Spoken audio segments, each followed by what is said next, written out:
হালকা দেওয়া সহকারে নাকি? হ্যাঁ, হালকা দেওয়া সহকারে 7,000। 7,000। কাকা নৌকাগুলো মূলত কি গাছের কাঠ দিয়ে তৈরি করা হয়? কাঠ, চাম্বুল কাঠ, ফেন্ডি কাঠ, মেহগনি, শিলকড়ি, এগুলোতে জারুল। সবচেয়ে কোন কাঠের নৌকার দাম বেশি?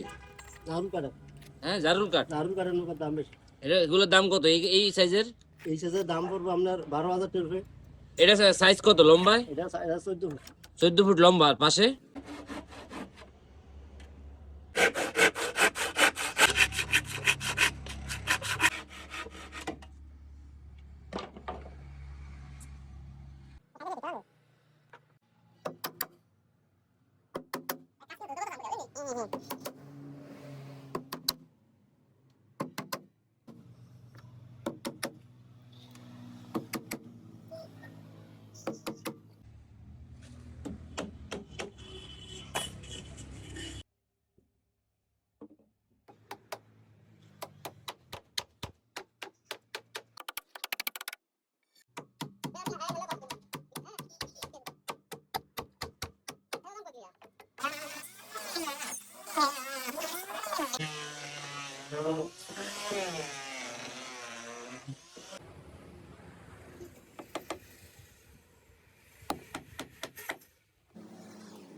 আমি এই নৌকাটাতে একটু বইসা দেখবো কেমন। কাকা বসেন, দাঁড়ান।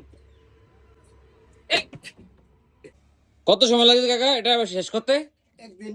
একদিনে এই নৌকাটি সম্পূর্ণ নৌকায় রূপ নিয়েছে। যেহেতু কাকা এটা বসান, এটার দাম কত? দাম 6,000 টাকা। 6,000 টাকা না? এটা হলো আমাদের চাঁদপুর মতলব মুন্সিরহাট সামনেই বদ্যি আড়ংয়ে এই নৌকাগুলো আপনারা পাবেন। এখানে পাইকারি রেটে নৌকা বিক্রি হয়, বিভিন্ন গাছের নৌকা আছে। কাকা আপনি কত বছর নৌকা বানান এখানে? 15-20 বছর। 15-20 বছর ধরে উনি নৌকাই তৈরি করে। যদি ভিডিওটি প্রথম দেখে থাকেন অবশ্যই শেয়ার দিবেন। সবাই ভালো থাকবেন। আসসালামু আলাইকুম।